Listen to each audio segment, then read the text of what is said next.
Hey, sixth grade. Okay, so we have covered 2 lessons in chapter 7. We are about to start covering area of different types of polygons like kites and trapezoids and irregular type polygons. So what I'm going to do today is we're going to do a review.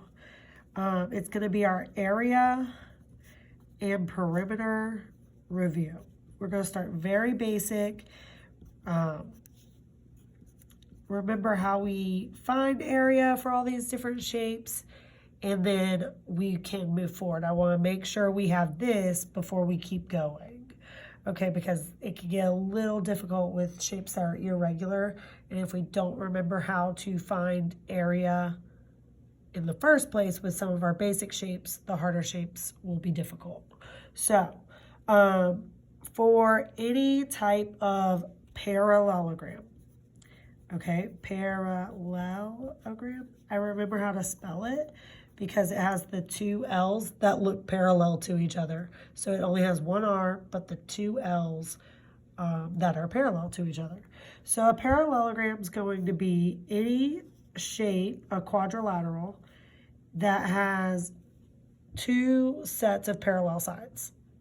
Okay, so that includes, they make those little like arrows to show that they're parallel. So they'll say like that is parallel to that one. That means they never touch. And this side is parallel to this side. That means they never touch. So a square is obviously a parallelogram. And we did kind of a parallel or a polygon family last year when we were in 5th grade. So you should know all this stuff. I'm just reviewing, okay? You have your rectangle, which is just like a square except for this has all sides that are equal and this doesn't. All right, so these sides are parallel to each other and these sides are parallel to each other. So just like the square, we just know that the sides are not all the same, right? Okay. Then you have, see, these all have those 90-degree angles. They're perfect. They mark them with those boxes, remember? 90-degree angles. Okay, so then we have the parallelogram, which it only gets that name because there's no special name for it. Okay, it's kind of like the rectangle but tilted, right? So this side is parallel to this side, and these sides are parallel to each other. Even though they're tilted, they're still moving in the same direction and they're never going to touch. So this is actually called a parallelogram. There's no other name for it. When you have like the tilted square, all right, it has equal sides. And back when I used to learn my shapes, I don't know if your parents would agree, but this was taught to us like this. It was a diamond. Then they finally taught us the correct terminology for it, and it is a rhombus. Very good. I know that you guys knew that. These 2 sides are parallel, and these 2 sides are parallel, but it's much like the square with the all equal sides. Okay, so they're very similar to each other. These are the parallelograms that have the formula for area of area equals, yep, you got it, base times height. You'll see it with just the BH, right? Because we know that 2 layers next to each other means multiplication. Very good. All right. To find perimeter, which we've been talking about area. So area is the inside. See, it's green. So it matches the green formula. When we're talking about area, we're talking about how much area does it cover. Okay, perimeter is the outside. This is this over here, this over here. How much around the shape? So your perimeter is on the outside. Okay, this for any parallelogram is side plus side plus side plus side plus all of the sides together. Okay, sorry, I didn't mean to say plus all the sides. Add all the sides together. It's the sum of all the sides. Okay, or I've seen people write it like this. 2 times the base plus 2 times the height because we have 2 of the heights and 2 of the bases. Okay, same with this one. 2 of the bases, they're the same, and 2 of the heights, they're the same. So you can also do that if they only give you, of course, the one side. Okay, so for parallelograms, that's what we do. Yesterday, we just talked about those fancy triangles, okay? With the parallelograms, we talked about it in 7-1. You want to look for that actual height when we're doing this. So we're looking for that vertical height. This is what we're looking for. All right, these are straight up and down, aren't they, with their 90-degree angles? So we already have that actual height. When it comes to triangles, though, we have all the different kinds. All right, so triangles. That means a shape with 3 triangle, 3 angles or 3 sides. Okay, if it has 3 angles, it has 3 sides. You get that tri from tripod, 3 sides. Let me see, tricycle, 3 wheels on it. I'm sure you guys can be thinking of more right now. I'm kind of drawing a blank. But we have all the different types of triangles. The most common one is probably going to be our right triangle. It has 1 right angle. That's why it gets its name. We have isosceles triangles where these 2 sides are equal. Isosceles. We could go on for a while here. We could have the obtuse triangle where that has that 1 big obtuse angle. We have the equilateral, which is the ultimate perfect triangle. I probably didn't make it very perfect, sorry. But this means that this side, and this side are equal. This angle, and this angle are equal. This is the perfect one. Equilateral. Equilateral is sides. All of these, when you're going to find area for them, oops, sorry, green is area. Just like we said in 7-2, we're going to take half the base times the height. Or, like we wrote it yesterday, base times height divided by 2. All right, it depends on how you want to do the math. If you want to just take half of B first and then multiply it by the height, that's fine. That's how I was doing it. If you want to go ahead and multiply the base times the height and then divide it in half, that's fine. Just don't forget this step because otherwise you were doing a parallelogram, okay?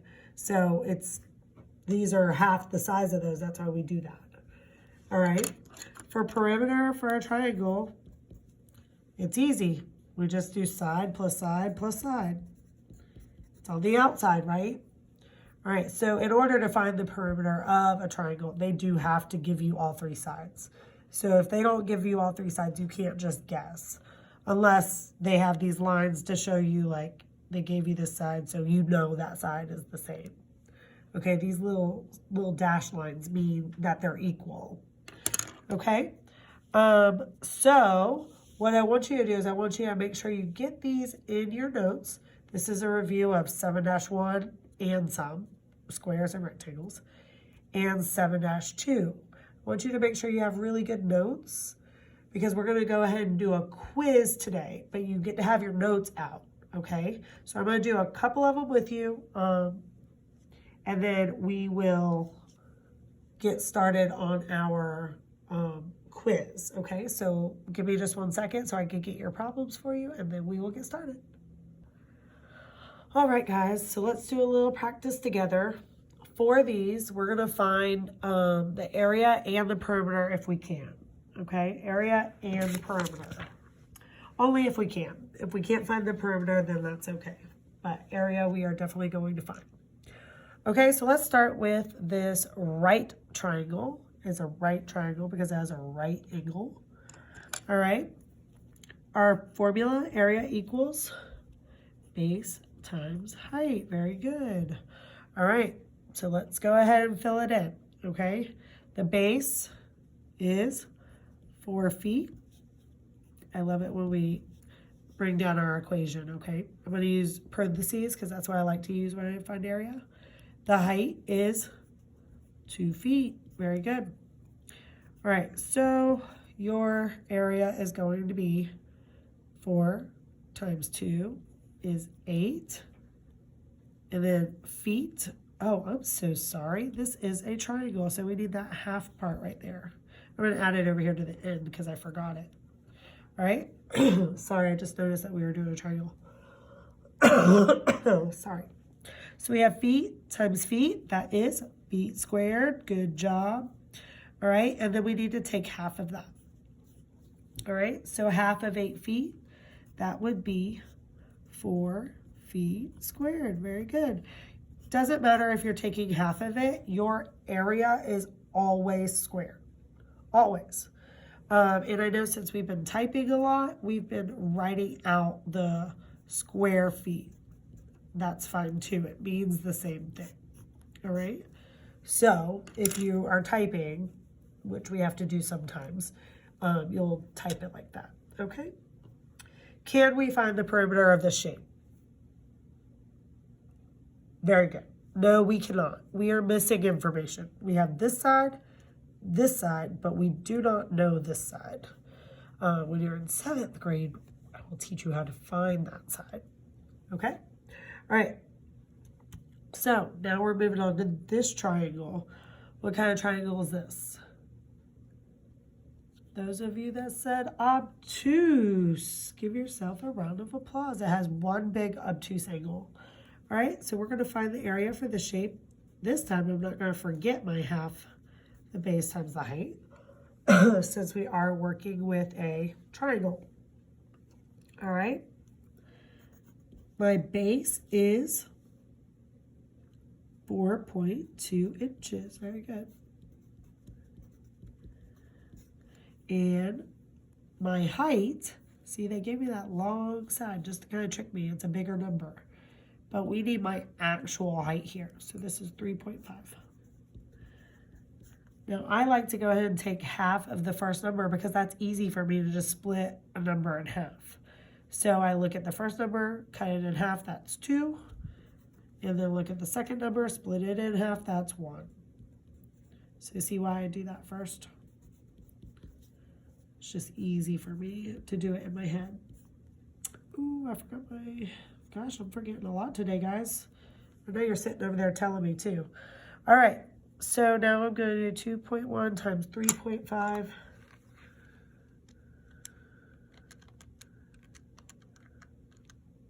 I got 7.35. And then I have inches times inches, so inches squared, or since we're typing, square inches. Okay, very good. You guys are killing it. All right, let's do one more. All right, and then you guys can go take your quiz. All right, I'm going to do it in a different color since it is a parallelogram. What kind of parallelogram is this? Those of you that said square, you would be wrong. All right, very good. It is a rhombus. I knew you knew that. Just joking. All right, we are going to do base times height since it is a parallelogram. Gosh. All right, so our base is 12 meters. Our height, 10 meters. All right, 12 times 10, mental math, take away that 0. 12 times 1, 12, add the 0 back on. Very good. Meters times meters, meters squared. Very good. All right, guys, you got this. You are doing so good with your area, and I know that when we start 7-3, it will be a cinch, okay? All right, guys, go take that quiz. Make sure you have your notes out. Make sure you have pen and paper so you can write your work down, but you will not have to submit your work, okay? It's just going to be a multiple choice, okay? All right. Have a great weekend. I look forward to talking to you guys soon, okay? All right, bye.